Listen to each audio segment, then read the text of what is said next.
ফিলিস্তিনে ইসরায়েলি বর্বর হামলার 1 বছর পূর্ণ হল সোমবার।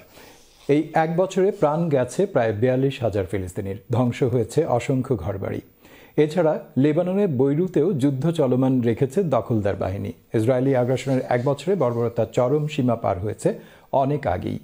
বিশ্ব সম্প্রদায়ের লাগাতার দাবি ও আহ্বান উপেক্ষা করে ইসরায়েলের এই একরোখা বর্বরতা না থামলে মধ্যপ্রাচ্য সংকট ভয়াবহ আকার ধারণ করবে বলে সতর্ক করছেন বিশেষজ্ঞরা।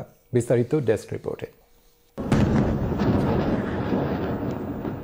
ইসরায়েল তাণ্ডবের বর্ষপূর্তি, থামছেই না দখলদার বাহিনীর আক্রমণ। লেবাননের রাজধানী বৈরুতেও হামলা চালিয়েছে ইসরায়েল। বৈরুতের দক্ষিণে বিশাল বিস্ফোরণ হয়েছে। ইসরায়েলের দাবি সেটি ছিল হিজবুল্লাহর ঘাঁটি। দক্ষিণ লেবাননে হামলার আগে ইসরায়েলি সেনাবাহিনী ওই এলাকা থেকে অধিবাসীদের সরে যাওয়ার নির্দেশ দেয়। প্রধানমন্ত্রী নেতানিয়াহু জানিয়েছেন, রিজার্ভ বাহিনীসহ তাদের 91তম ডিভিশনের সৈন্যরা দক্ষিণ লেবাননে স্থলাভিযান শুরু করেছে। এছাড়া হামাসের হাতে আটক হওয়া ইসরায়েলিদের ফিরিয়ে আনতে সরকার কাজ করে যাচ্ছে।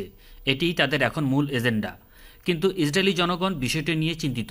তারা চান হামাসের হাতে আটক হওয়া স্বজনরা ফিরে আসুক।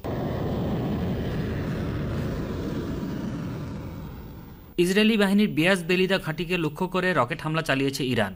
জবাবে পাল্টা আক্রমণ চালিয়েছে ইসরায়েল। এই বিশেষজ্ঞ মনে করেন, ইসরায়েলি আগ্রাসন বন্ধ করতে হলে প্রয়োজন দীর্ঘ ক্যাম্পেইনের। I think Israel will listen because we need them for the next stages.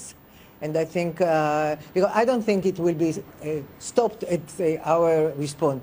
We are in a very delicate point in time and we are going for an escalation. ঠিক 1 বছর আগে 7 অক্টোবর ইসরায়েলের মাটিতে হামাসের আক্রমণ ছিল ইসরায়েলিদের জন্য ভয়াবহ একটি দিন। নিহত হয় প্রায় 1200 মানুষ, যাদের বেশিরভাগই বেসামরিক নাগরিক।